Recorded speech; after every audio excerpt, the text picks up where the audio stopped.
Hey everyone, welcome to our November 2nd call for the whole life transformation. And today is going to be very exciting. We are going to be diving into biotrends. And I happen to have here with me, I'm a mesomorph. If you guys probably heard most of these terms, I'm a mesomorph. This is beautiful Linda. She's one of our Numinatus retreat healer specialists, amazing magical beings, and she's here to represent the ectomorphs, so all the sensors and the crusaders out there. And then we've got Coach Katie Lee. You guys have been seeing Katie in the group, and she's been posting a lot and sharing her journey over the last year. It's been pretty incredible. We met Katie in Toronto at the Toronto Health Retreat. In fact, some of you, Maya and Judy and some other people that are in this group also met Katie there. And yes, at the coaching course. And there's been quite a transformation, you guys, right?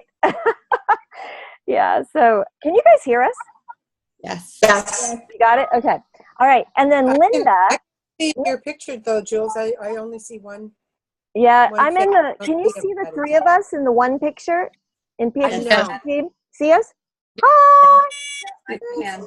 You got us? I can only see one person. Go up in the upper right-hand corner, and there is a little button that says Gallery View. Click on that, and it will show you all of us all at once. Okay, I don't see that. I see participants, share content, It's in the left video. corner on my iPad. Oh, wait a minute. Maybe it's right here. There we go. Okay, I got it. I got everybody. Are Thank you. Right now? Oh, and there's the three of you. I don't know what should I do. I'd be on Linda. You mute. Should I go with Linda? Yeah. Okay. Hold on, people. The two Dianes. We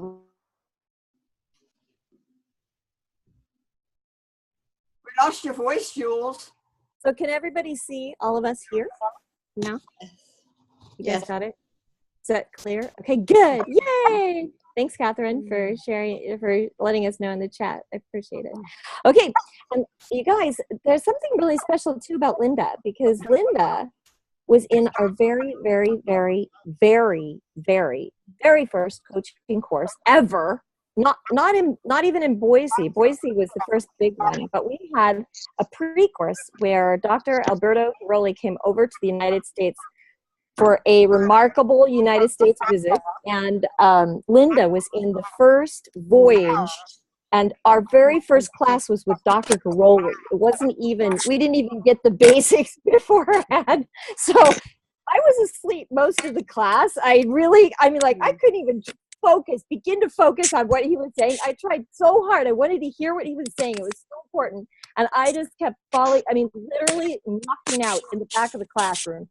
And Linda was good. She was an ectomorph, so she handled it. She was elegantly sitting there taking notes. She was taking notes, yes. And Katie wasn't at that one, but that was the very first class. And so there was a little kind of the origin people, and that's Linda. Linda's one of those, and Linda has a lot of special talents, and so hopefully you guys will get to hear. One of them is being a really funny lady. So okay, so what we're going to be talking about today are the biotrends. Who's excited about that? Anybody excited about that? Raise your hand if you're excited. Woo! Okay, now what we're going to do is there's a couple things going on. One is that right now we're in our second phase of, in fact, I'm going to let Katie tell you a little bit more about this, because we're in the second phase of a project called, what are we calling this project? It is the project the the Living Together group. Yeah, the PH360 Collective, which is, I don't know if you guys were following along when a group of us were in Mexico and we had launched the Project Me campaign, which was really, really exciting, where we were all sharing about living together and working together and how all of the different biotypes, our health types, all came together in one space, and how we were really navigating those dynamics and how we were making it all work, because there was one representative from every single one of the health types, and some duplicates as well. But we had people from every single health type there living in this collective space, which was really fun. And so Mexico was the pilot project that happened back in the summer, back in July of last year. And so we are in round 2 right now here in Bali, all of us living together in this collective space and navigating once again those dynamics between the ectos and the endos and the mesos and living together in perfect harmony. Yeah, you guys, so far, Katie's been the only guardian that we've had, and she's definitely pining for more endomorphs to come on these adventures with us. And so, if anybody feels a call, that might be something you'd reach out and check in and see if traveling around and working with PH360 and really, forwarding our mission to save the planet, which is, I think, called Humanity X. But I'm not going to tell you a lot about that, but I'm going to try and get, I don't know if I'll be able to do it, but I'm going to try to get Matt to come on and share with us and tell us a little bit about that. Not Go today. Team Endo. Yeah. Woo! So Team Endos. And Michelle got to experience in Mexico. She was there with the team. She got to come and she brought a friend. It was really fun. And so we'll let you share a little bit more about that later, Michelle. Okay. Yeah. And so now what we're going to do, let's start out.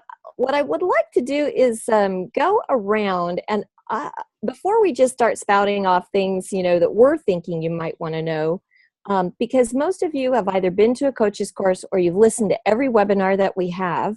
And so you learned a lot from Diana, from, Matt, from Daniela, from all these different people about the biotrends, about your biotrend. You've seen your biotrend report, you've read it all, but you have questions that go beyond all of that aren't, something that's on the website or that's something that, is just generally available. I want you to know that there is no topic off limits here. No topic is off limits. There is no question too small and there's no question too great. We are here to completely, whatever you want to talk about regarding this, and whatever you want to know, that's what we want to know up front. And then we will go from there and go about taking whatever method of interaction that we're going to be going through in order to discover more about each one of these questions. Okay, so let's go ahead and start with Sheila. Sheila, you want to start? What are you excited about knowing here? Do you know? What are those bells? You have to unmute yourself, Sheila. Okay, we'll come back to Sheila. How about Diane? Diane? What? You look like you're ready to go. Well, no, actually, I was just, You guys? somebody's unmuted and it's like a lot of noise. So can everybody mute? Because there's a lot of bad feedback in the line. Oh, And okay. it's echoing. And so I'd rather jump off tonight and miss all of this than listen to the echo. Okay. Can you hear the echo now? Yeah, I can hear me echoing right now too. Okay. Well, let's try this. You can hear you echoing? I can't hear you echoing. Did you unmute yourself on your computer? No, I'm muted. Yeah, my computer's off. Okay, so let's do this. Let's unplug this. You guys use one, and then let me go back on this one. We'll see if it helps this little. You know what I'm saying? Sure. The only person that's echoing is her. What's that? No, I'm hearing all this other noise from you guys as well. I know, but the only person that's echoing when I'm listening is you. So I don't know. Sometimes it's the internet service. They're saying you're good, but it's That or you have your computer and your phone on at the same time. Oh, can you guys hear me now? Is this? Yeah, any you're better? not. Dan, am I echoing? Oh, I can hear it. Oh, Yeah. yeah. It's like, Now am I echoing? Can you guys hear me? Mm-hmm. mhm. But we lost your picture. Okay. I think it was better before. I can see Well, the picture. I think I can see. I Okay, can see. all right. Katie's more technically proficient than I am. So, I think somebody was stirring something, some tea or something. I think that stopped. Mhm. okay, here we go. Back together. Okay, so Diane, Hmm. you do need to jump off. Then we want to make sure we get your questions answered. So, what are you curious about? What do you want to know? What's just really been irking the heck out of you, or like what do you need in order to be complete with all this? This is first now. I just shared it briefly before you joined us that I've really been preoccupied. A family member overseas been ill and he just passed. So I have not been able to focus in on it. And in fact, I was just going through my email today and I happened to see that, in 45 minutes we're gathering. I'm like, what? And so I have not gotten notification. I think that's too late personally to doubt about it, but I guess I just missed that email that you had sent out previously about tonight's date.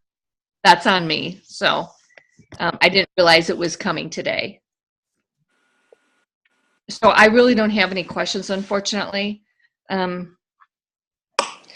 just wish I felt more comfortable You didn't receive navigating notification and then the Right. website. to Yeah. prepare a question and understand Okay. what's going on. So All right.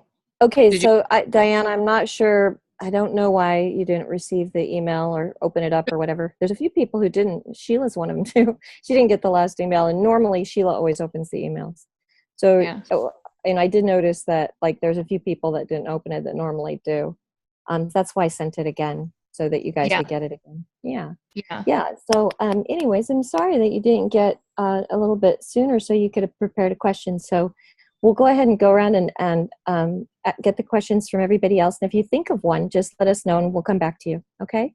Sure. The only thing I guess I was saying is that I just wish I personally felt more comfortable navigating the PH360 site, and I still just really don't. And that's Okay. on me. I just probably maybe just get some more tips about. So like maybe even a guided tutorial at some point. Like just we'll host a webinar and have a guided tutorial, and anybody who wants to come can come, and you can show up for that one, and there'll be plenty of notice for that. How does that sound? That sounds really good. That would be helpful. Okay. I think the things that I do have a question about, though, it does occur to me. So I've got a thyroid condition. I'm trying to get my medications changed so that I can get off of medication. But it's so conflicting. I've been getting some reports on how to follow the Hashimoto's protocol, and I'm trying to figuring out how that also fits in with the PH360, and I'm just conflicted right now, not knowing which might be the better way to go. And yeah, so Can you let everybody know, Catherine, Diane, what is your, what are you? What's your biotype? Your health type? what are my choices? Connector, diplomat, guardian, sensor. I think you told me I was a diplomat. Okay. May I say something here? Because I have Hashimoto's. Sure. Okay. Carrie, go ahead. Okay. I would advise you to talk to your endocrinologist because I was having trouble with the protocol as well. And I said to my endocrinologist that PH360 is telling me I cannot have all of these cruciferous vegetables because of my thyroid. And I'm concerned because I know I need the fiber in those vegetables. So what do I do? And I've had Hashimoto's for many years. And he said to me, don't sweat it. Your thyroid is dead. And I said, what are you talking about? And he said, you've had Hashimoto's for so long that your thyroid is not acting on its own. It's your medication that's acting for your thyroid. So the foods are not affecting your thyroid at all. So talk to your endocrinologist and see what stage your thyroid is in before you worry about the cruciferous vegetables. Okay. Okay? I appreciate that. So here's what I'll just interject. So my chiropractor has facilitated the healing. He's not doing the healing, but he has helped facilitate healing with a lot of nutrition for people both with MS and cancer and AIDS and just a multitude of illnesses. Okay. And he is now helping my local doctor we've transitioned me from levothyroxine over to Armour Thyroid, and he has helped people successfully get off of thyroid medication. And so that's what I'm in the process of doing right now, because there is a way, there is a way to get the thyroid to take over. So anyway, I don't want to monopolize the conversation on this, but I would love to connect with you more, Carrie, about this if we can sometime. Sure, anytime. Message me on Facebook and I'll give you my email. Okay, I don't know how to do that, so you'll have to do it for me. Sorry, I don't know how to do that, you guys. No problem. Diane, I'll send you Carrie's contact info so you'll have it. Okay. Perfect. Thank you. Okay, you're all set. Yes, that's great. Thank you, Diane. And if you can, do you know where to mute yourself now, Diane, since you're... Yep, I'm going to do that. Thank you. Awesome. Okay. Who is excited and has something they're excited? I think, Judy, you had a question, didn't you? You had something that you wanted to know about the biotrends, right, Judy? Judy. Hello, Judy. Judy's frozen. Is that us? She's muted. Oh, Judy. Okay, sorry about that. Yeah, and I think, Katie, you could really help me with this. I'm just curious how, when you were all together with all the different biotrends, you figured out how to mesh them all together. Because being a diplomat, you know, I'm not supposed to do too much in the morning and eat a really late lunch. And, you know, if you're out with a group of people or you're socializing, most people want to eat lunch before 2:00 in the afternoon. These people I know. And I just wanted some hints and some clues and some tips about how to navigate socially. I'm at home alone, I'm fine. Mm-hmm. Mm-hmm. Absolutely. Do we want to answer them as we go, or are we going to collect up all of the questions? What do you think? I think, yeah, we'll go ahead and answer them as we go. Yeah. Okay. Because it'll spur other questions for other people. Yeah. Yeah. Absolutely. First off, so good to see you, Miss Judy. Good to see you too. I haven't seen you since Toronto. I know. You've done so much since then. Just a little bit. Yeah, we did have 2 diplomats when we were there in Mexico. And one of the great things about the diplomats' constitution when it comes to eating is they actually have some time frames when it comes to eating. So it's a bit of a range that they have. So they were quite adaptable when we were going out to stick to their chronobiology when it came to eating, and would just adjust the rest of their meals accordingly. So if we were going out for lunch, they would have, I noticed that they would have like a little bit of a later breakfast. And then when they had a later meal, you know, if we were eating around 2:00 or so, they were satisfied enough that going out at 2, they would eat something, and then they would have an even later dinner. So they were flexible in that there was a bit of a time frame where they could adjust when their meals were going to happen. And a lot of the times too, if they weren't hungry, if we were going out earlier, they would also have just a green juice or something instead, just something to satisfy them. So they could still be a part of the group dynamic, which is very healthy for them to be connecting and cultivating those relationships with others. But just a couple of slight modifications that really help them still feel engaged and still get the nutrients and stick to their chronobiology as easily as possible for them seem to be really effective. And then in the evenings, they were definitely the later ones. So just a simple tip with that is that they would actually wait until being the last one served. in the evening, for example, would let everyone eat and get their meals first and make sure that everyone was settled, and then they would go up, kind of delaying that process for them, and then they would serve themselves, and then by that time they would sit down and we were all interacting and chatting.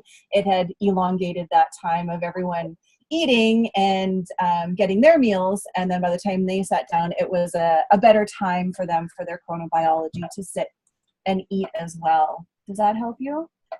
Yeah, that makes sense, and I can adapt to that as well. But what about like in the morning? Like I'm surrounded with a lot of people who want to get up and get going and going out and doing things in the morning, which I'm really not supposed to. Like I'm going to be skiing all winter, and we like to be out on the hill at 8:30 in the morning, which is counter to my type. And same thing kayaking in the summer. You know, I don't want to get up and get going as quickly, or I shouldn't probably. I'm just wondering how people, if there are any tips or anything about how to adapt to that. Sure. We definitely ran up against that in our house, living with ectomorphs who love to be up at the crack of dawn and start clacking away at their keyboards and getting those dopamine hits and achieving things. And we did have to have a serious sit down with everyone about quiet time in the morning. There was a couple of diplomats in the house who were very sensitive to noise as well. And they would be waken up quite early for them.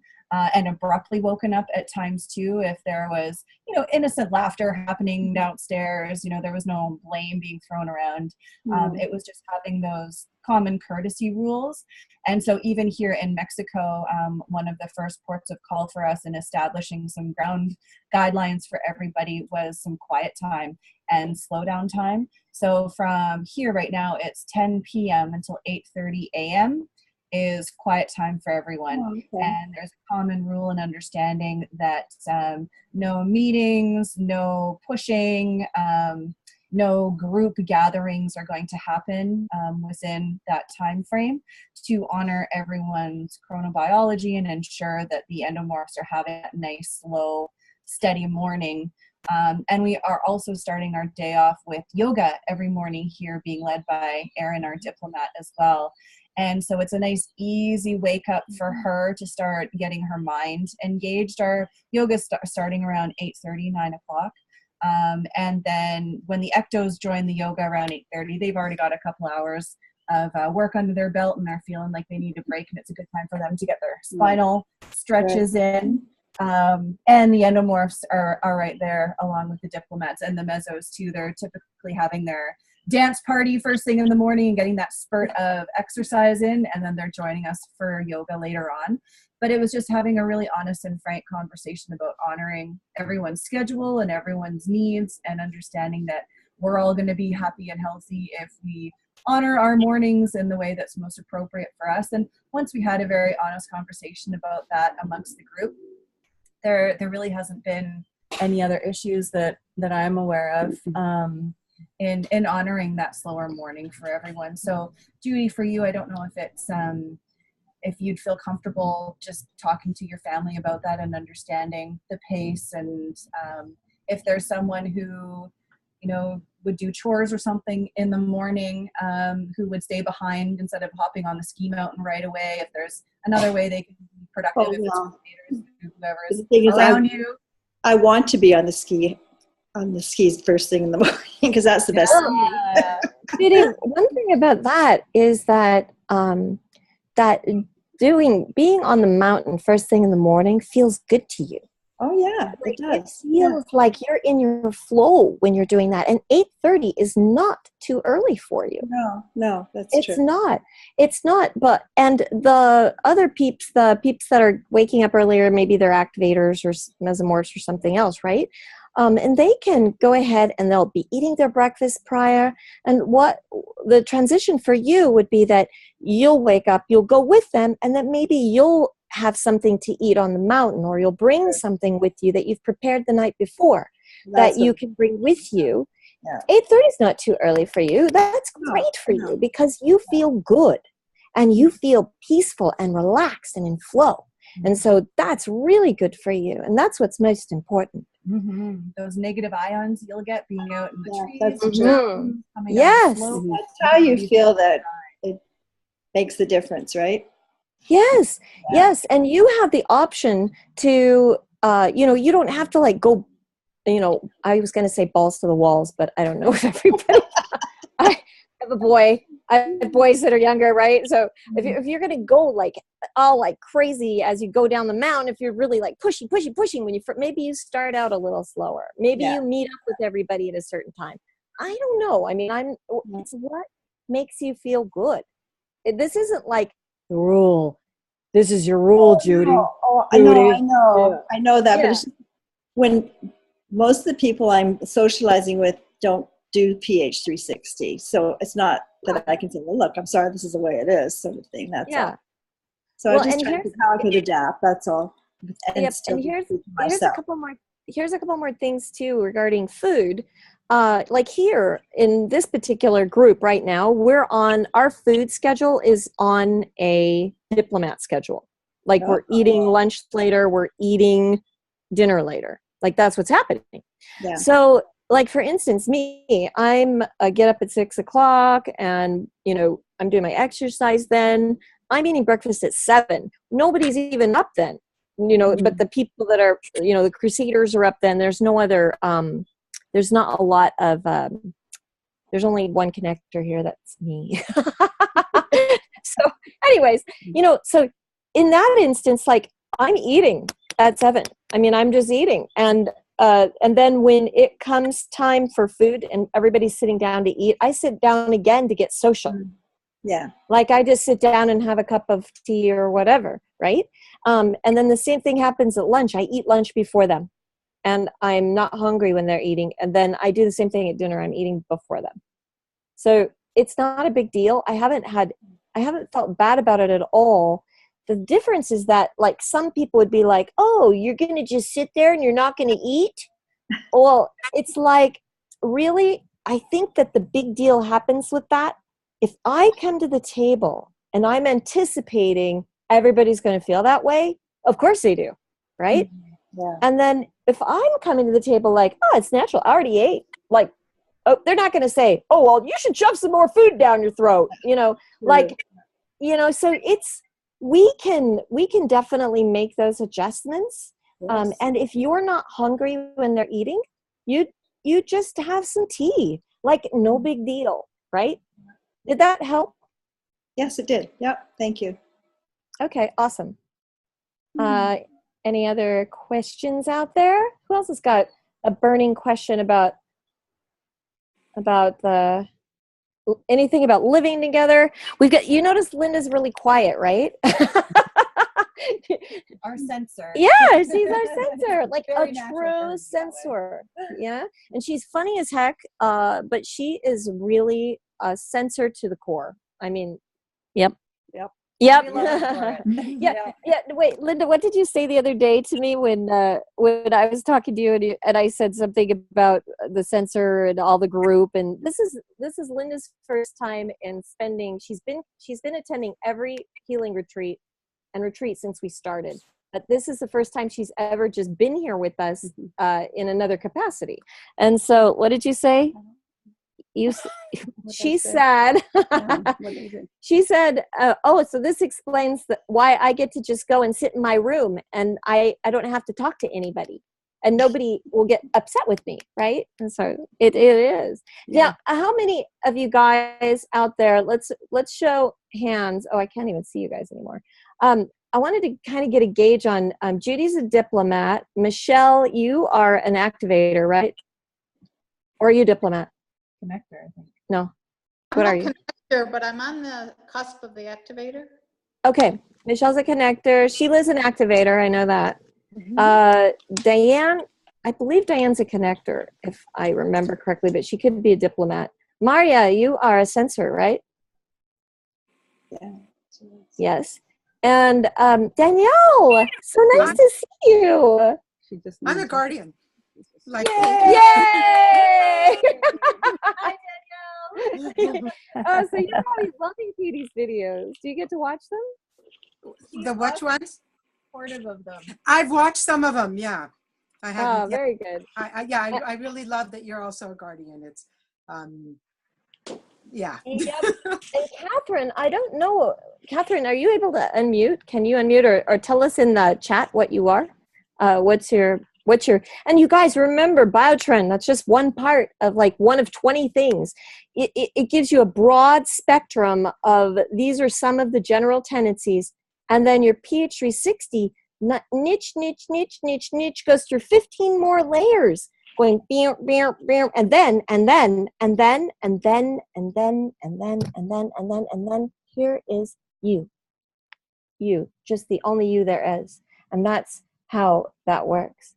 And so I don't know what Catherine is. Maybe you can put Can you hear in me? that chat box. Yes! Hi, Hey. Catherine. Hi. I am watching you sweat in Bali, and I'm sitting next to a fire, so I'm enjoying the fact that we're both warm and cozy. What are you talking about? We're sweating? Huh? No, you're glowing. You're all glowing. It's running down me. No, They're you're like, all- we're going to leave the door open? We're not going to have the air on? No. Mm-mm. We're here. Yeah, so I think I'm a diplomat. I haven't gone through all the layers of knowledge, to be honest. I think that there's a lot more subtleties because some of this stuff doesn't work for me. And like, I'm a morning person, so I love the morning. So I don't get the slowness.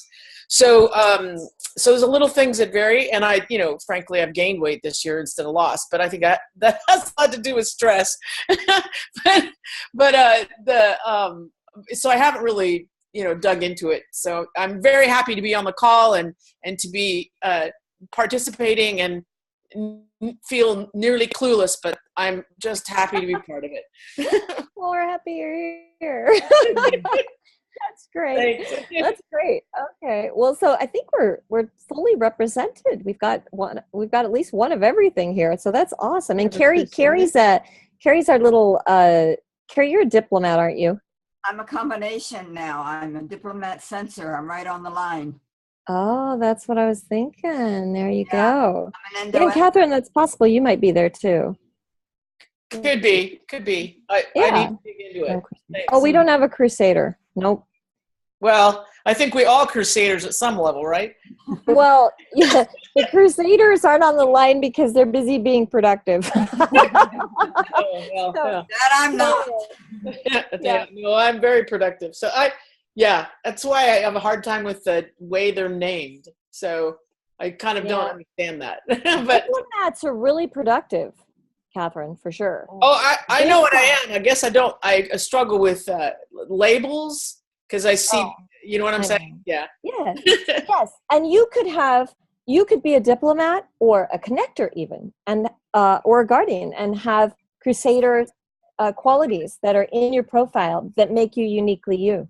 I mean, that's totally possible. Because it is truly unique and based on you. Yeah, So, the part I like that, Beyonce's a diplomat, so I'm rocking that. gotta love that one, huh? Oh, that's good.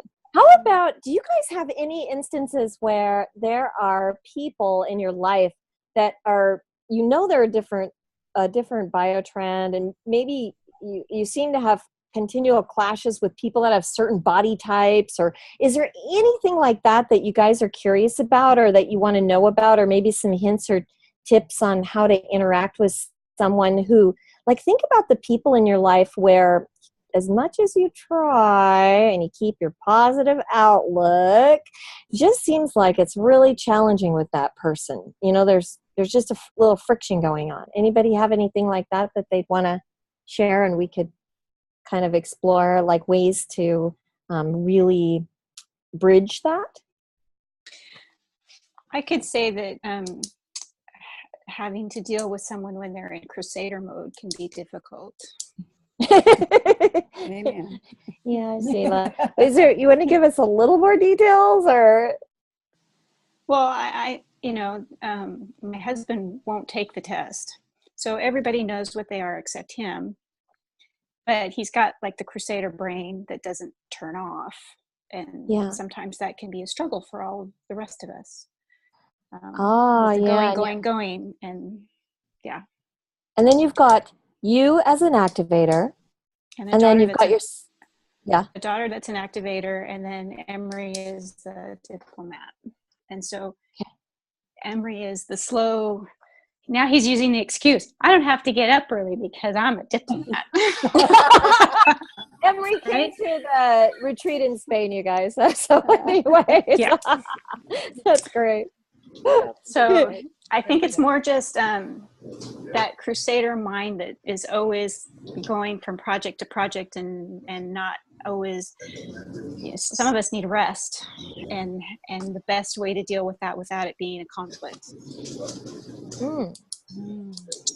You've been working with those crusaders lately, Katie. Katie coached in our last retreat, and she had to do some really specific one-on-one coaching with one of the crusaders.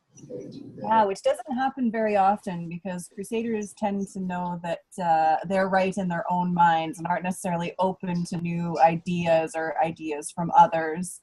But in getting back to quickly Catherine's point about the labels, I completely resonate with that too. And it's important to understand that the labels that PH360 uses is really just an introductory conversation. Labels and categories are really easy for the human brain to just find themes and patterns, which diplomats love to do. Just inherently, it's one of their natural talents. You can very easily see behavioral patterns, patterns in many different capacities. And so when we talk about the health types very general level, it's all about these general categories, but then it's understanding that the inherent value of PH360 is all about personalization and uniqueness, and understanding that all of us are unique. So we may have these. Whoops, can't hear. Katie, we lost you. Katie, we lost you. You muted all of us and muted. You're back. You're back. There we go. Already I unmuted. think you muted me. Okay, sorry. I was trying to mute that noise out so that we could not have the noise. Yeah, a motorcycle drove by my house. That's what happened. Don't you? Well, there's a motorcycle riding around outside of where we are right now too. So, anyways. Just briefly, I was saying that it's very general conversations we have at the beginning about the different categories, just to start seeing those patterns. It's very easy for our mind to pick up on the categorization of things. And then the next layer of conversation we have within PH360 is understanding, as helpful as those general categories are, that we all definitely are unique, and all of us have all of the different health types inside of ourselves. I like to think about it as like a bar chart instead. We all just have varying levels of each of the health types within us. And if you look at my profile specifically, right now I do have a lot of guardian traits in my physical body, but I actually have a lot of crusader tendencies in my mind. And for my social side of things, I'm actually connector. So if you go deep into my profile, you see a lot of guardian, crusader, and connector traits come up with mine, and that's what makes me unique. And so when it came to the coaching crusaders at the last health retreat where we were at, it was actually really exciting for me because I got to utilize my strength of being a nurturing guardian and being there for someone and helping someone through something, coaching them through it. But I also had an opportunity to engage my crusader mind and to stimulate that side of my brain as well and talk to a crusader in a crusader way. And because I could utilize the knowledge I had of the different health types, I knew how to deliver and how to communicate with that individual using the language that's going to resonate with them, but also creating a space that is very nurturing and a safe space for them to discuss with me some things that might not be resonating with them, unpacking what being a crusader was all about. They really wanted to get into the mind of a crusader and understand what a crusader was because they were an unbalanced crusader. So that's a major distinction too when we're interacting with others, is understanding if they're a balanced crusader or balanced guardian or balanced diplomat, or if they might be unbalanced, and coming at the conversation to meet them where they're at from that perspective. So as much as your husband, Sheila, is a crusader, it's also having that awareness and understanding of meeting them where they're at and talking to them in a language that's going to resonate with them. And for crusaders, I've found that I really have to frame everything around achievement or around a mission or achieving something. And I know, like, I love Dr. Cam's example. Dr. Cam, as you guys know, he's a crusader on the cusp of activator. and his father is a connector. And so he shares this amazing story of when he goes home to visit his parents, that he's sitting there at the kitchen table, you know, clacking away, and his mom's a crusader as well, so she's always buzzing around doing something around the house. And his dad is there like a little puppy, like, hey, Cam, you want to go do something? Do you want to go to the beach? Do you want to go to this? Do you want to go to that? And Cam's like, oh, I want to get my work done. But how he's framed it in his mind is he's actually made it his mission to connect with his dad, because his dad is very important to him. So he's put it on his to-do list to nurturing that connection with his dad as part of his to-do list he's going to complete when he is with his father in that home environment. So framing any conversations or tasks or anything that you want to do with a crusader in a way that's going to resonate with the crusader mind has been a really powerful tool that I've learned through PH360. Wow, awesome. That was a great explanation. Thank you so much. It was really good. And I think we kind of do naturally, you know, because we kind of situationally know this person likes that, and you have that conversation with them. I think what's probably more difficult is when the other individual doesn't have that awareness about themselves and don't know how to interact with you, or you're trying with them and they're, you know, it's not working, you know, so sometimes you can't use higher order principles with people who don't understand them. And I agree with you on meeting them where they are and starting from that point rather than from your point of knowledge, you know? Absolutely. It's not a hierarchy. It's creating a connection, right? It's creating that network hybrid effect. It's not about like, I know more than you, or I'm better than you, and eliminating that. And it's just, okay, like, let's meet here. And I'm going to try this out and see if this works. And I'll try this out and see if this works. And, you know, I don't think I've perfected interacting with crusaders, but it's trial and error, right? Everything's a learning opportunity. Yeah, absolutely. Does anybody have any, while we're on the ectomorphs, does anybody have any sensors that they interact with that they'd love to know more about, or any sensors out there that have any questions that you might want answered? Can you describe a sensor real quick? Linda. Linda is an ectomorph. Katie, you want to describe? And then can all of you guys mute? Anybody who's not talking right now, mute. And then you unmute you. I have a question. You can talk next, yeah. Sure. So the sensors are the long and lean body type. So in the PH360 wheel, they're sitting right at the bottom. Now, sensors, the name is actually perfect for them because they are very sensitive. They're ectomorphs, and what the ectomorphy means is that when they were in the womb, the skin layer is the ectoderm, which is the outer layer, receive the most nourishment, and that's where your skin and your nervous system is really developed. So they have a very, very highly reactive nervous system that's highly attuned. So sensory overload is a daily thing, hourly, minute thing for them. They can very easily get overwhelmed with a lot of visual stimulation, noise, auditory stimulation, even picking up on other people's energies. They're very, very attuned to their environment and very easily susceptible to sensory overload. They're also very analytical and in their own mind. They can be internal processors, so they prefer to be in a controlled environment where they can control a lot of the ambient signals that they're receiving from their environment, so that they can focus on processing using their powerful mind, because all ectomorphs, we all have powerful minds, but they utilize a lot of their energy up in their mind. And they're also very sensitive to the climate environment that they're in. So they prefer the hot and humid environment, and that's because their body uses so much of its energy up in the brain to be processing all the time that it doesn't have a lot of energy left over to help with achieving balance and achieving warmth and regulating their body temperature. So they actually naturally prefer the hot and humid climates, so that their internal temperature is the same as the external temperature, and their body doesn't have to use a lot of energy to try and balance those out for themselves. So they're very sensitive even in their digestive system, and just all around, sensitive, and sensor is definitely the perfect word that encapsulates and describes that health type. Yeah, and sensors are one of the two ectomorphs. The crusaders are the others. So crusaders and ectomorphs. And then if you think about the animals, when you're going around the wheel, the sensors are the bird. And so imagine what birds eat. Imagine how birds are, the delicate nature of a bird. Most birds, not eagles per se, but, and Linda is tending more on the eagle side of everything now. But, and crusaders are horses. And so like the twitchy nerves of a horse, how they have just imagine a horse, how they can how they just shiver and shake just by hearing something.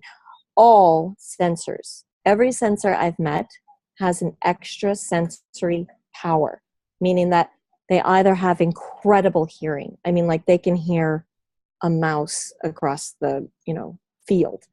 They're so sensitive in either hearing or, could be sense of smell, could be, their sensitivity to light.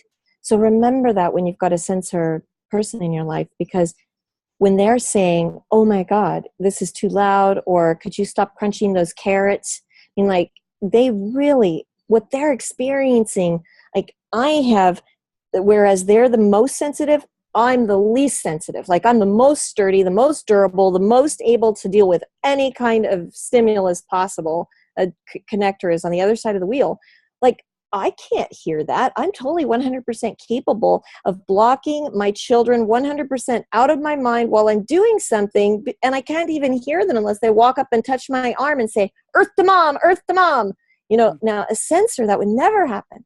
Sensors are very aware of their environment. That's why sometimes they need to sequester themselves. And so, so Linda, this is where we brought you in here.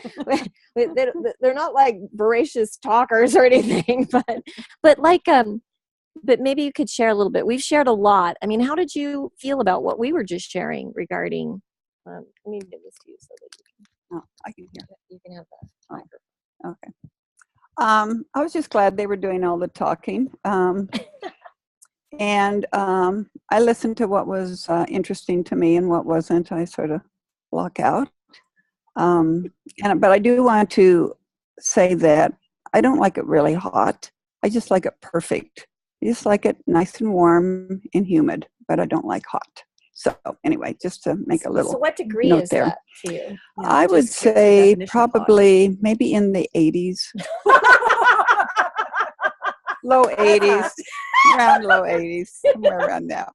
Yeah. Okay, so now you guys get this, right? They do not have the concept of what hot means.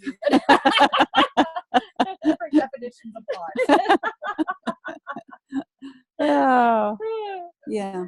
So I feel good if I can go to my room and not feel that people are saying, oh my God, what's the matter with her? And why is she antisocial?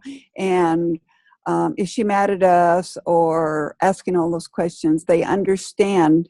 And it feels good to be understood that I just need some time by myself. I need to go work on the computer by myself. I need to go read by myself. I just need to not have any of that stimulus around me because I'm already stimulated. And it just feels good. And then when I come out to play, I'm ready to play for a short period of time. And then I'm ready to go back. But it just feels good and it's less stressful than having to live up to what I feel society expects of me, to come out and dance and be entertaining and all those things that connectors and all these other biotypes do, and the way they spend their energy. Oh my gosh. Anyway, so, and if I say something, it's got to be something I think important and to the point, because I'm not into fluffing it up. So. Does anybody have any questions for Linda? If you have a sensor in your life and you'd love is that to different from feedback on? Go ahead, Danielle. Is that different from what you were saying about they do a lot of thinking, and so I would think that they would also articulate a lot of what they're thinking? It sounds like you don't like talk as much about what's going on with you, but I thought I heard you say that they can be very talkative about what they're processing. It would be more of an internal monologue for them. Okay. That they're analyzing things in their own mind, and they're also going to prioritize what they're going to say. So they will think things through a lot more before they just blurt it out. Whereas like a mesomorph, for example, which maybe just they're like a verbal processor. They say everything first. They can't keep it in. Say it and then think like, wow, how did that sound? Oh, that wasn't very good, was it? Oh, okay. Yeah, like that. So maybe it's more of speak before they think and think before they speak. Mm-hmm. The sensor will always think before they speak, and the meso may speak before they think. Well, and I've noticed too that they don't say a lot of unnecessary things. You know, the sensors are really, they really only say what's necessary. And so sometimes it can feel aloof a little bit even sometimes. Mm-hmm. You know, especially if a person's, like Linda is a sensor who's, you're on the diplomat side, aren't you? Yeah. She's toward a diplomat. 135. But when a sensor gets toward the crusader, wow, that's really, I mean, like they're not talking to you unless they got something to say. And they expect that you're going to be working in line with that too. So, you know, it's easier. And as a connector, like from my perspective, it's way easier for me to adapt to what they're doing, like for me to just stop talking and to figure it out than it is to try to, you know, like you're not going to change that. It's not going to work to try to change that. You just have to adapt to it. That's a great point, Jules, that it is in some people's genius to be extremely adaptable. And so that is very easy for them to adapt and adjust to whoever they're interacting with. Other people, they're not as flexible and they're not as adaptable. And again, it's not judging them for it. It's just understanding, hey, this is actually my strength, so I can adapt and adjust to you. And then it might not come as easily to you. So it's okay that we're both coming at it into this interaction using our strengths. And you guys, those general reports, those are not reports of you. Your report is in your PH360. It's opening up the lifestyle section and looking in your social, in your mind. Mine literally says you're adaptable. And I am. And sometimes, you know, I can be like, I don't want to adapt right now. You know, like I'm not going to do any adapting. Somebody else has to adapt now. This is only fair that somebody else has to adapt. And that's in my PH362, right? Okay. But that doesn't work. It doesn't work. I'm then creating misery for myself because I want someone to be different than they are the way I want them to be. And that's just like the total formula for 100% misery. And I don't get miserable when I'm adapting. I feel happy because I'm helping someone. So, you know, it's just like only when I get my really little tiny silly self and start making up stories about what it means would I ever be anything but gracious and happy to do it. So, and now you're all you people are like thinking, yeah, my connector friend needs to be more adaptable. Right? Well, yeah. They won't know it unless they're PH360 people. So what that means then is that it behooves us to be familiar with the other types enough to be able to say that's a strength, that's, you know, where they're challenged and where the places of connection are basically with these different types. In general. And one thing to think about too is that like when you meet someone, this happens all the time. Like I'll be, I'm traveling a lot, and so I'll be like at a Starbucks or something, and I'll meet someone. They'll be a certain type, and I'll be able to say things that I know are going to resonate with them, you know. And a lot of times, what it helps me do is I'm not making statements about them. I'm asking the questions that I know that will give them the, you know, like that are about them, you know, so that it is, you know, we don't have to make assumptions about people, but it's really easy to, you know, within 3 questions, they're like, oh my God, how do you know me like that? Oh, I feel like I know you now, you know, because they feel so seen. They get to experience us in a way that they don't normally experience people. And you do that a lot through the body type, the body structure. Solely. Yeah. Yeah, when I'm first meeting people. Now, I can say that it's 95% correct, I think, from my experience when I'm meeting people. And you know, like I'll always know, I'll sit by someone, you know, on a plane, and I'll look at him and he's like a crusader. And I'm like, all right, we won't be talking during this flight. I mean, literally, it's not going to happen. Man, their earplugs go in, they're done. That's it, you know? And so and if I keep interrupting them, if I keep saying, "Oh, excuse me," and I just stop. I like don't even go there. And it doesn't mean I'm not friendly and gracious. I still am, and sweet to them. They're very gallant. I mean, when they're getting out, they're getting your suitcase down. They're super nice people. But it's just respecting people and allowing them to just be who they are. So, any more questions for Linda? Mara. Oh, Maya. Maya? Yeah, hi. Danielle, did we finish with you? Excuse me, sorry. Did we get you all answered? Well, on the sensor, when you were describing them, I was thinking of 2 clients that I have that physically and energetically match that, but they're also they articulate a lot, but that's in a counseling session, so that might be different than how they might be in regular life. So that's kind of, I was thinking, wow, they just so sound like that kind of sensitivity around everything, and feeling other people's energy, and the trauma basically that they carry because of feeling all the unfelt feelings in their family, and that adding to what they're experiencing in present life. So, I understand it kind of through a different lens, but it fits when you describe the sensor. So it gives me that other way of looking at people and why they might have trauma in different places. It's funny because one thing just to note too about sensors, especially if you work with them, and there's 2 of them, they will speak when there's something to say, when it's a productive conversation and they're contributing and all of that. But they will. But what you may notice, just when you go back to work now, just check it out, is that they're more animated and more effusive with one another than they are with other types of people.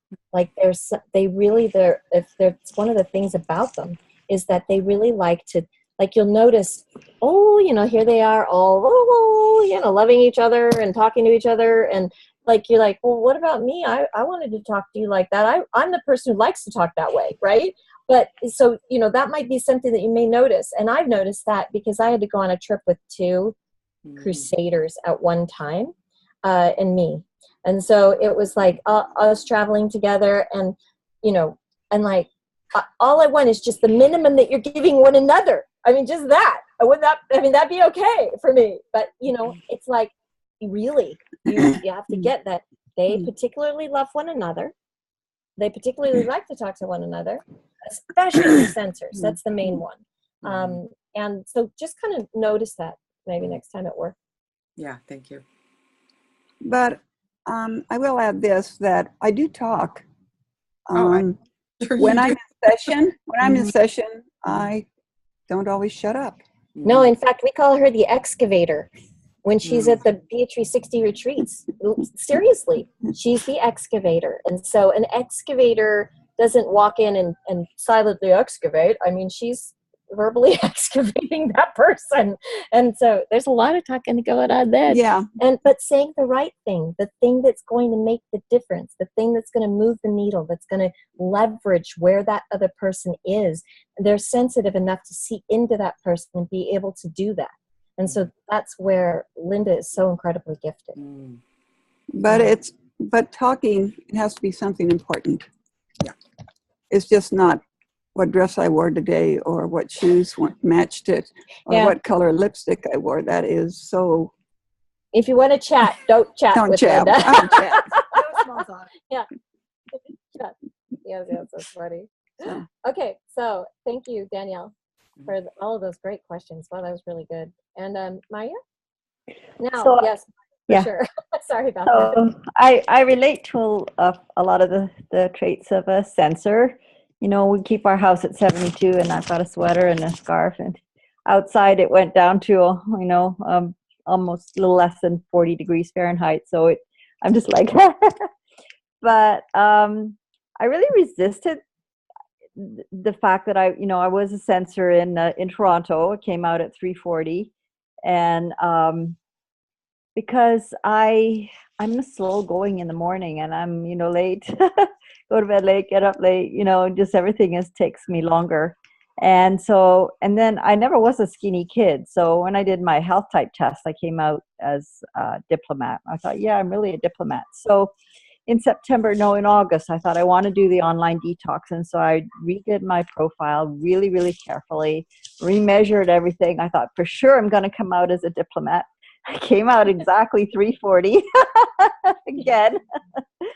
So my challenge really is in my, I guess in my chronobiology, because I say, okay, tonight's the night I'm going to get to bed early, because I'm supposed to go to bed at 10 and get up at 6 and meditate and think about stuff, not really even eat until 8. Now I get up normally sometime between 9 and 10, and I don't eat till noon or 1. So it's not really, that's the one thing that I can't seem to correct, I guess. And I don't, I'm resisting that part of the fact of me being a sensor, although I am sensitive and all of that. But I also am not to the point when I speak. Like you can see, I'm going all around in circles. And, my kids, my family always say, bottom line, Mom, because I tell the whole story and so on. So that's really not a sensor part either. And I went to a laughter yoga conference at the beginning of October in Chicago, and I absolutely loved it. And Jules, I'm a laughter yoga teacher, and it really confirmed to me that that's really what I would love to do. But the way you're describing a sensor, it really doesn't seem like the right thing for a sensor to do. But that's really where I'm happiest and most joyful, and feel I can help people and share that way. So I'm a little conflicted. Maya, you're so close to diplomat. When you look at your profile, you probably just have a load of diplomat qualities and a load of diplomat pieces. And just because your number is 10 degrees over on the sensor side, don't even let that affect you. Look at your profile in its entirety. I believe that if you were to not look at the report, the sensor report, but just look into your profile, that you would see that everything you just said is in your profile. That those qualities, that the what you're talking about, and maybe the chronobiology may be a little off because you are swinging more into the diplomat side. There's nothing wrong with that. Follow your own body. Mm-hmm. When you are feeling amazing and beautiful, when you're laughing and you're creating laughter with people and doing your laughter yoga. I mean, if you think about it, laughter yoga is a very, very wonderful technique where you can contribute to people and you're remaining as a separate entity from them, if you think about it.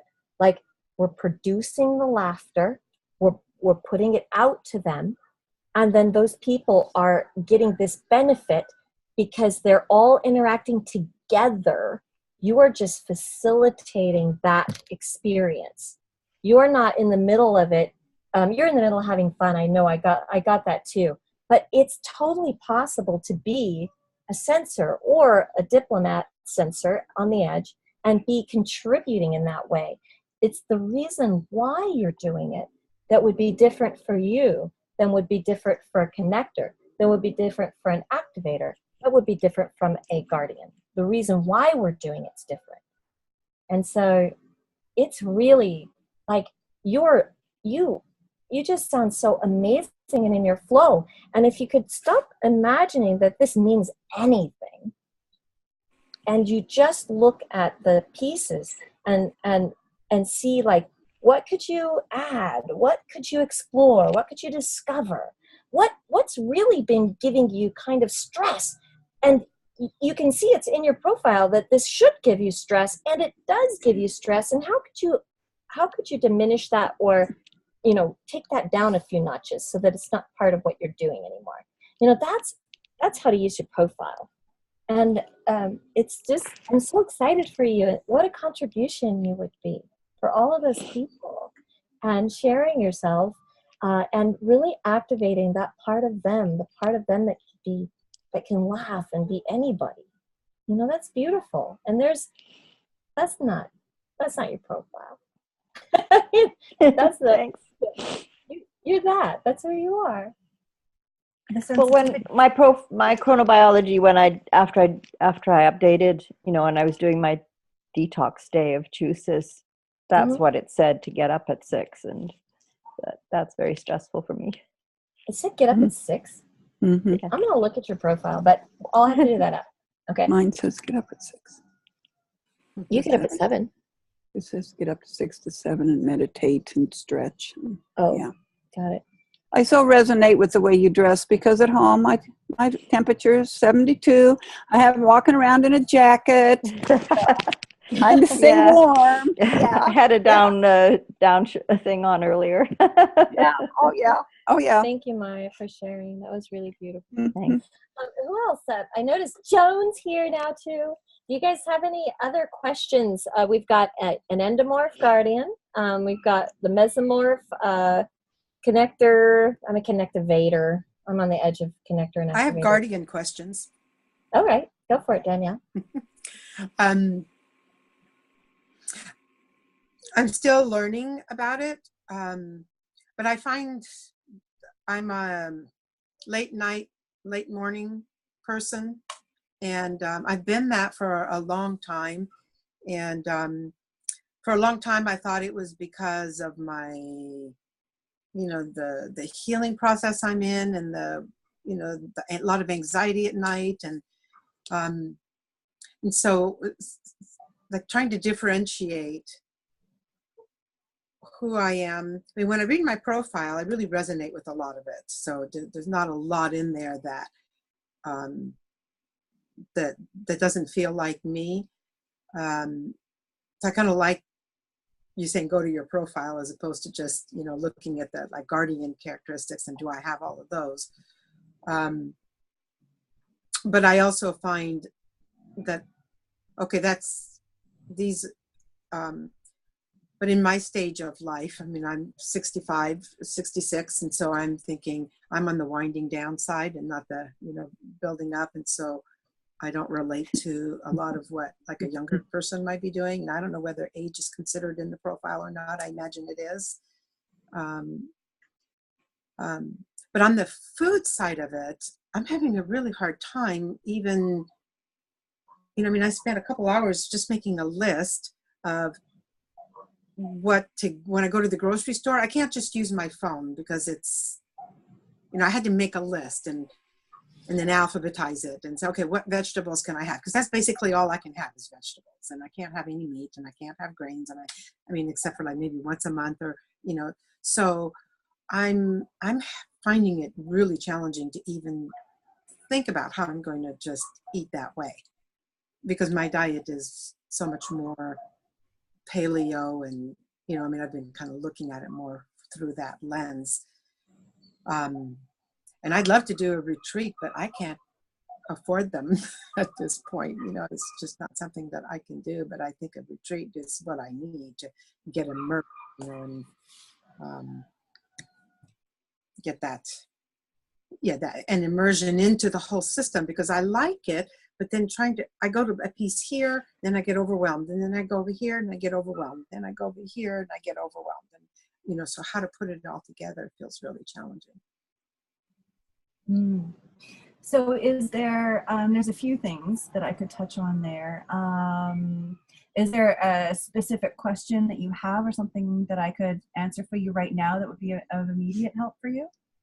Well, especially the one around food, you know, and diet, and how to put it together, and how do I go from having you know, and then I hear so much about how protein is important, but I don't have any protein other than, you know, it's like I'm going, I don't know how I can do this. Mm-hmm.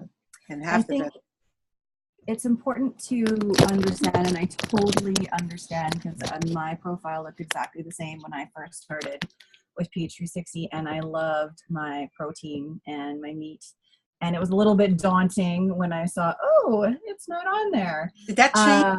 you as your body shifted? It did. Yes. Okay. That would help me to And- know that maybe that stuff will come back around again, you know.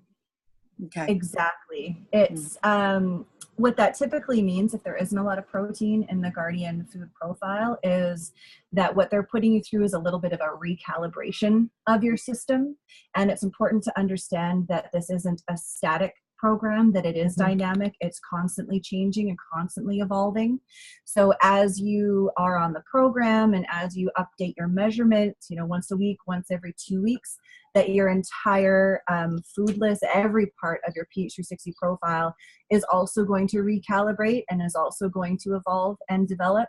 And so right now this food protocol is what it's specifically recommending for you because it's identified some factors that sticking to that vegetable diet is really going to help you right now, but that doesn't necessarily mean it's always going to be that way. And I have found that as I have lost inflammation in my body and shed some weight, that I have seen protein come back up. Like egg whites right now is every day for me. And when I first started, I had zero protein at all. And I got very excited over egg whites now. And I've also noticed that when I'm traveling to different climates, that my food list will also change. And I've noticed that protein is very low on my list when I'm in hotter climates. And when I'm in cooler climates, the protein will come back up again. And I know from the Chinese medicine that the meat is very warming. It's a warm food because your body generates a lot of heat when you're trying to break down that meat. So Guardians who are always very hot internally anyway, we're like a big furnace all the time, that the meat is just adding fuel to our fire, essentially putting another coal on the fire, another log on the fire. So if you're in an already hot climate and you're eating a lot of protein, you're generating a lot of heat internally and externally, and you can get overheated very quickly. So it's understanding that it'll change with the seasons as well, the climate that you're in, as well as what your body needs in that specific amount of time. And it will evolve and change as your body changes on the PH360 program as well. Where does your location, like if you're traveling, how does that get taken into account? In the questionnaire, that the lifestyle questionnaire that you go through, so you know where you update your measurements. Mm-hmm. The first section is the lifestyle questions, and it is under living conditions. It's not the first one, it's the fifth one. The fifth one. I remember starting with body measurements, but I don't quite recall the lifestyle questions. Maybe it's a good time to update, Danielle. Well, no, I did. I don't know, maybe, I don't know, a month, 6 weeks ago, but I don't remember. Maybe, yeah. I'll just have to pay attention.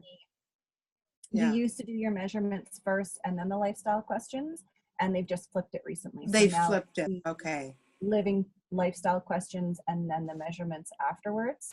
So it's in, if I remember correctly, it's the fifth section, the last section of lifestyle questions under the category or the tab of living conditions. It's the last question. It's the last question there. It asks you your location, and that's where you would update it. It says, where have you been for 3 months? And even though you haven't been there for 3 months, you still put in your vacation location. And you get to see what foods might change after that. Yeah. So if you're going to travel, do you go in there and change? We always change it. You change and it? remeasure every time we change. Okay. Okay. Yeah. Yeah. And food is something that does come up for Guardians, and it's a big topic for us. And so when it comes to other resources available to you through PH360, there's coaching options, which is a less expensive option to get some personalized and one-on-one attention. Yeah, I've been thinking if retreat about calling isn't you for that. feasible, there's coaching options there too, where you can get some personalized attention and one-on-one look to really give you some tools and tips and techniques to help you with bringing all of that information together. So I definitely recommend taking a look at that as an option for yourself too, to really get you, set up for success and start you off on the right foot and give you some. Yeah, rather than trying to do it all alone. Us Guardians like to do that. No, but it's so fun. It really works to do that too, to do it with another person. I can do it myself, and it feels overwhelming, and then we might just push it off a little bit. And there is a huge community and support network here available to you, and it's just a matter of reaching out, and we're more than happy to help out because we know it's a big deal for guardians to do that too. So yeah, we understand. Yeah, I wanted to thank you so much, Danielle. I wanted to address a question, something that I think that might help a couple of people here. Right. That is, when you believe that you're something than you are, right? And so you're thinking in your mind, my profile's wrong, so I'm not going to do it because if I do this, I'm doing the wrong thing because I'm really something else. Now, there's two possibilities of what's happening. For whatever I'm not sure reason, I follow. Are you saying that's from something I said? no, I'm saying that's from something that was written in our chat box. Ah, okay. I'm Two sorry. things that could be happening if you feel like you're something else and you don't, and you're kind of stuck because of that. Like you don't want to do it because it might be wrong, or why would you waste your time or whatever. Now, this is a question that I directly asked Dr. Garoli. So I've got the answer from Dr. Garoli, the actual man who invented the algorithm. So he knows everything inside and out. He's amazing. If you've been to a coach's class, you'd have the opportunity to come and be in one of Albert's classes at some point, Dr. Garoli. Okay, so what he said is that there's two possibilities. One is that you are, at the moment, whatever PH360 says is how your body is expressing. So it's either true, that's who you are, like completely. But it is true because that's who you are at this moment. And if you believe you're something else, it's possible that you're out of balance. Believing you're something else, thinking, oh, I'm really this way, when really you're not. And that could be one of the reasons why you may or may not have health issues, because you're out of balance. The other thing that could be happening is that you are really the one that you're expressing as that you see. Like, for instance, you are a diplomat, but you don't know it, right? So there's one of those two things, and they're actually the same thing, are going on. And so when it's possible that as you progress on your PH360, that you will adjust to the exact place that is your perfect place in that moment. Because in every moment, when you measure and you answer the questions, that's who you are in this moment of time, and in this moment of time, and in this moment of time. So what Albert said is, he said, it doesn't matter if you think, oh, that's not me. Follow your PH360. That's how your body is expressing at the moment. What's in PH360 will balance your body, will balance your hormones, will balance your psyche, will balance your brain. If you follow the whole thing, not just the food, but the food's important, but follow, the basic exercise regimen, getting that sort of exercise, basically following the protocols in the social, in the place, in the mind. Follow them. And as you follow them, one of two things will happen. You'll either realize, oh, this is really me, or your body will move toward where you belong. So either way, you're going to get there. Like you're not even going to get there. You're already there because you're exactly where you are at this very moment. Even if it's not, it's kind of that whole thing I was talking about earlier, the misery thing. Like we're in misery because we're not where we think we should be, because we're not being happy with where we are. And so where you are on the PH360 profile, not in your health type report, but in your own profile specifically for you, that is where you are. So follow what Albert said, is follow your PH360. Follow exactly what that says. And if you're truly something else, you will move toward that and become that. And if you're not, you will become who you are and get it. You'll finally get it. Oh, I'm not that. I'm this. This is who I am. And in fact, if it was possible for you to just enact that now, like skip through I'm going to spend a couple months seeing, am I this or that? and just say, this is me right now, and just be that and follow it and be happy with that and experience that and try it out, what it says. If you could do that, some of you who, especially those of you who have health problems, something is out of balance. Something somewhere is out of balance if you've got a problem. And so following your P360 will lead you to exactly where you need to be in all ways through mind, body, and spirit. Okay? Does anybody have any questions about what I just said or want to know something? Yeah, Maya. My question is about updating. So when I go to update, do I have to re-answer all the questions, or can I just redo the measurements? And will that count as an update? So how does that? Well, sometimes the questions need re-answering, like you look to see, oh, do I really still have striations? Or you may notice that, like, for instance, you may notice you have a diminishment of wrinkles. And now your skin really isn't wrinkled anymore. Or you may notice that you used to have dark circles under your eyes, but now you don't. Like, I usually go through all the questions. I still do, usually. So, but if you look at the question and you look at the answer and it's the same, then you just leave it. So you can go through and pick which questions you're going to change the answer for. Yep.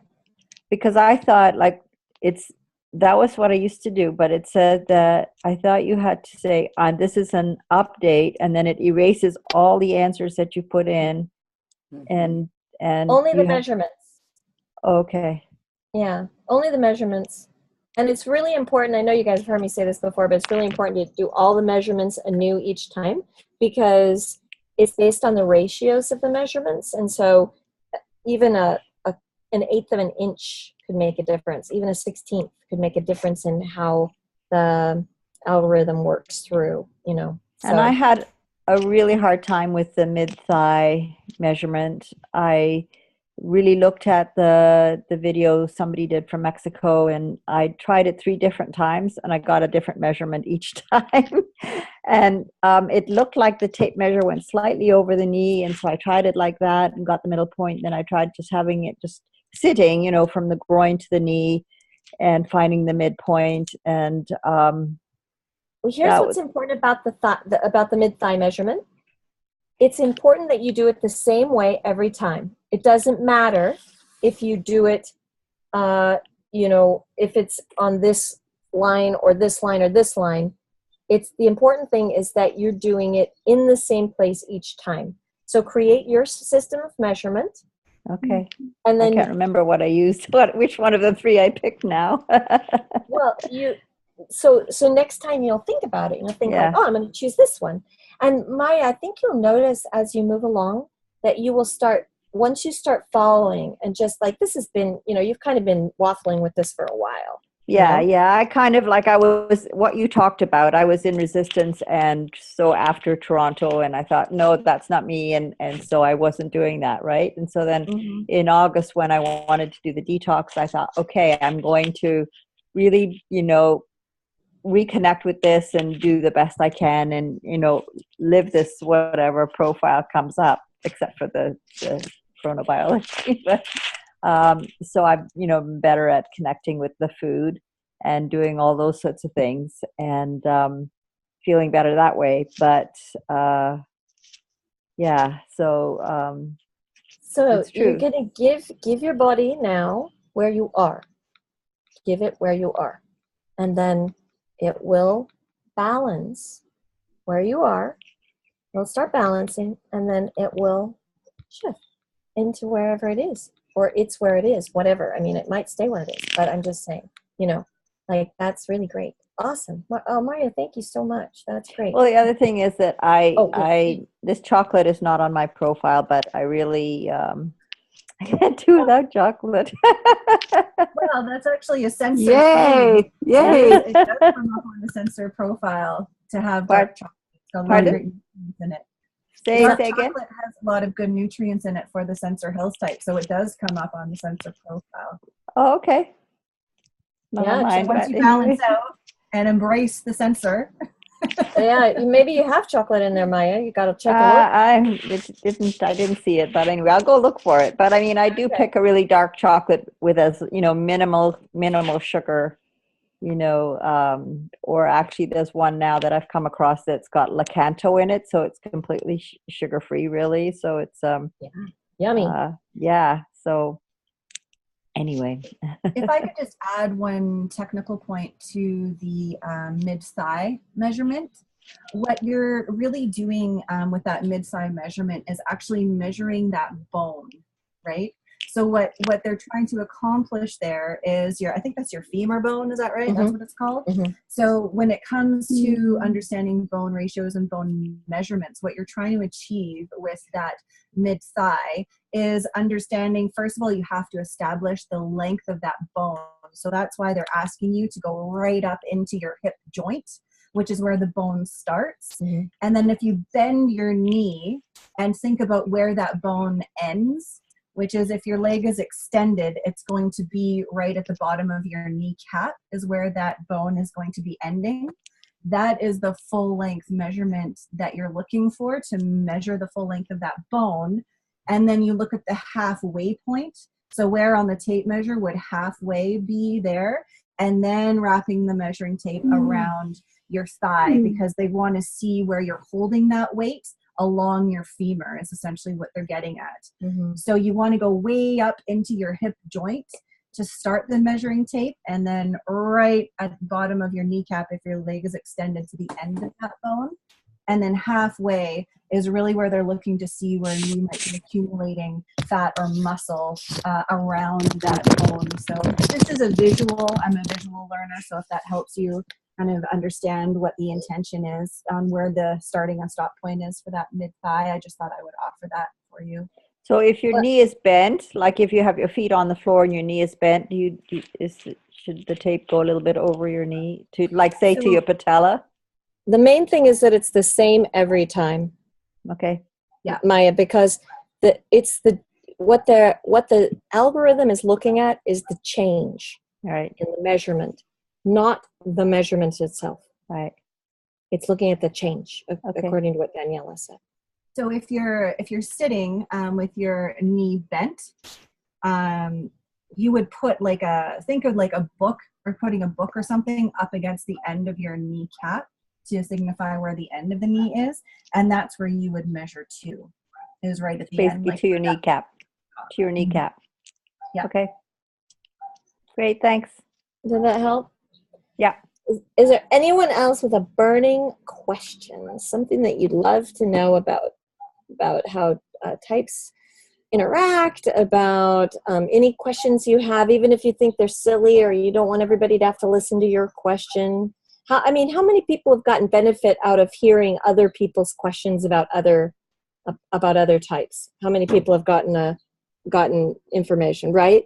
Okay, so does anybody have a question about something, maybe about yourself, about interacting, anything before? We don't have a whole lot of time left. We should be leaving right now, but but if there's anything else, any burning question, we want to make sure we get it answered.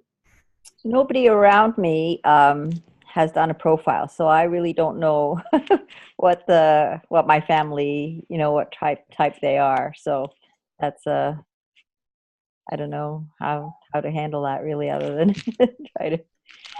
Do you still have your manuals from the Toronto course? Sure. Yeah. It might be an idea just to go back through and familiarize yourself again with each of the health types, and that would give you some key indications. I mean, Daniela was really great with explaining the physical traits for us, and then just using that as a starting off point to analyze for yourself, because sensor diplomat, you would have a very strong mind looking for patterns. You would look for do patterns that very easily. Mm-hmm. I'm Just in so my you mind a don't lot. Yeah, exactly. You just familiarizing yourself of the physical traits and what to be looking for. It might just help start cementing that in your mind and looking to analyze your family and friends. Yeah, and remember too, like, all sensors are not skinny. Some sensors are not skinny. They're chubby sensors. Mm-hmm. I mean, that could happen. Any health type, there's a very thin version, and then there's a chubbier version of all the health types. Balance, imbalance, yeah, balance. yeah. And so they could be out of balance or in balance, but they, you know, they're not something else. Just because you get like, you know, if I kept gaining weight, I'm not going to like turn into the next biotrend. I'm just going to still be a connector, but I will weigh more and I'll be more out of balance. You know, so same thing if I get skinnier and skinnier and skinnier. You can move 10 to 20 degrees, you know, kind of like this, in a little range. Sometimes it depends on how out of balance you are. Yeah. So did that help? Yeah. I mean, I considered myself chubby as a kid, but I probably was also out of balance. You know. Aww. Nice, so cute. All right, is there anybody else have any questions? Yes. Judy or Joan? We didn't even hear from you, Joan. Or I'm really sorry. I didn't get the message. I've had a kind of a mixed up day. I lost my niece today, the one that been fighting cancer for 4 years. So it was kind of like a little bit different. So by the time I got to the computer, I saw that you were on. So, but what I heard, I never thought of diagnosing somebody as a type as far as how their physical, like you were describing, I guess because I don't have it in my mind like you do, you know, and you were saying, you know, you're on the plane with somebody, Jules, and, you know, I just never thought of that. But I think I have a feeling that I'm intuitive as a connector, that I can tell if we G, you know, almost right away. So I don't worry about that, but it's an interesting thing to think about. And maybe I'll go over some of the profiles and see if I can, you know, make some connections that way. But I wish I would have heard the rest of it. Yeah, there's YouTube playlists for all of that. And if you ever have a chance to go to the health coach course, and some of this is in the YouTube playlist also. A lot of this information is, and then you advance even to the advanced course with Dr. Garoli, you'll learn that there are specific diseases and specific areas of ailment in the body that certain types would have more tendency toward because of their metabolism, because of the way that their metabolic processes run. This is the totally non-scientific way for somebody to say this. Katie might have a better way to say it than I do. Roll with it, Jules. Yeah. It just really got that. I was like, and I can't think of any other fluffy way to say it in a different, you know, like more clear way. So I don't have anything to add to that. Yeah, the YouTube playlist on the PH360 YouTube channel. Can't hear you, Katie. You can't hear me? Can you hear me now? A little louder. You know, you might be only coming on this one. Oh, you were doing good before. Is that any better? Am I the only one? Try again. Can you guys hear me? Maybe mute whoever's unmuted. You're a little faint right now. No, that's good. Can you guys mute and it'll louden her up? Thanks. There we go. On the PH360 YouTube channel, there is a playlist there, and I'm fairly sure it's called Delving into the Health Types. And it's actually an 8-part series where they talk about each of the health types individually and then also all together. So it gives you a pretty good overview of the physical characteristics and social and mental as well of each of the health types. And I think they're only, health types. So that might be a helpful resource to check out as well. I didn't hear the very first part. Like, where was that? The 360 channel, did you say?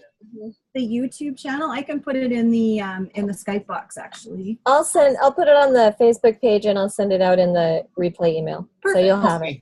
Okay. Yeah. Yes. Anybody else have any questions? Quick burning questions that we can answer? Joan doesn't go on Facebook though. Can you? I know. That's why I said I'll send it in the email. Okay. Thank you. I thought about that as I was saying it. I just have a real quick question. You said something a while back about a coach's training online. Yes, we are. In 2018, you'll receive an email to the general membership that will be describing how we're moving forward with our coaching program in the U.S. and Canada. Yeah, you'll get it soon, and all over the world. But yes,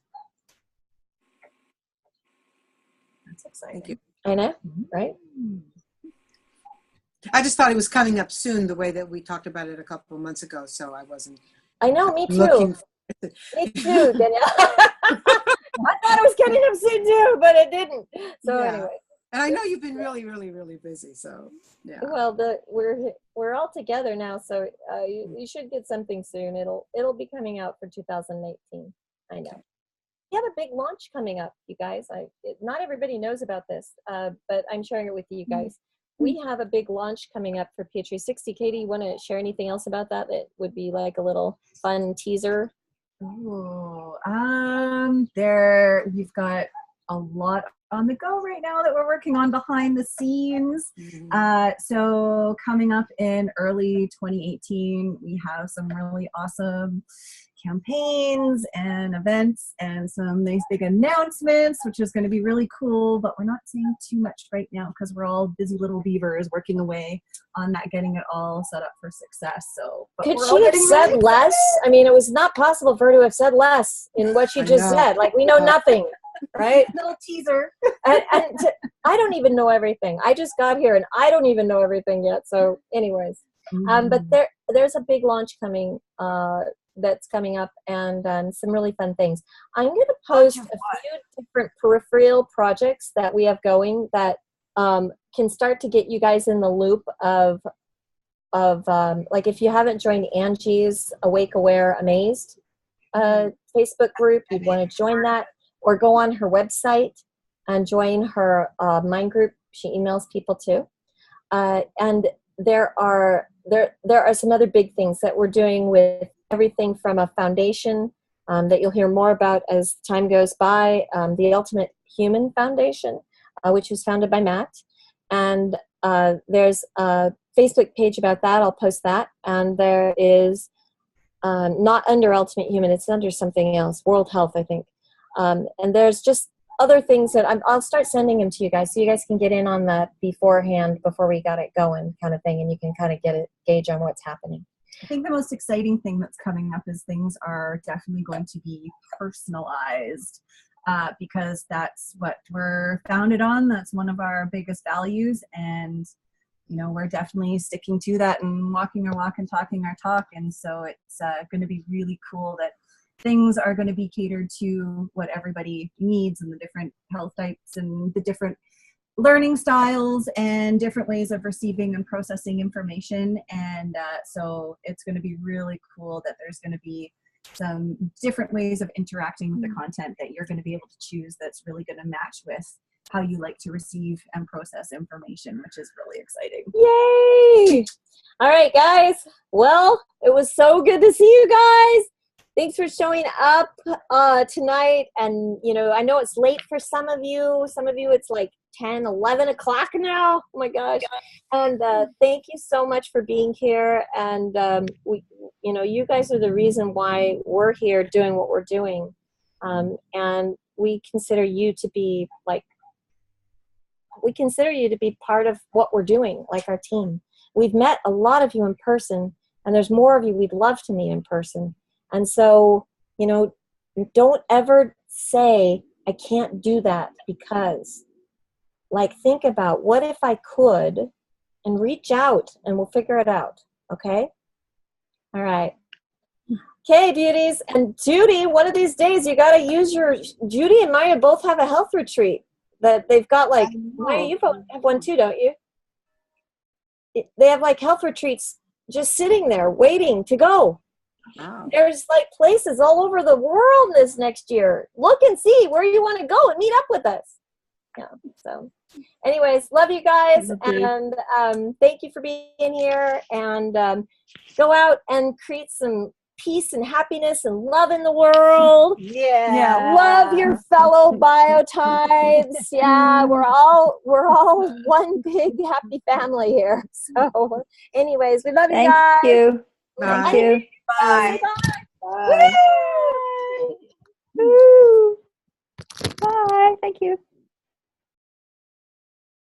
Yeah.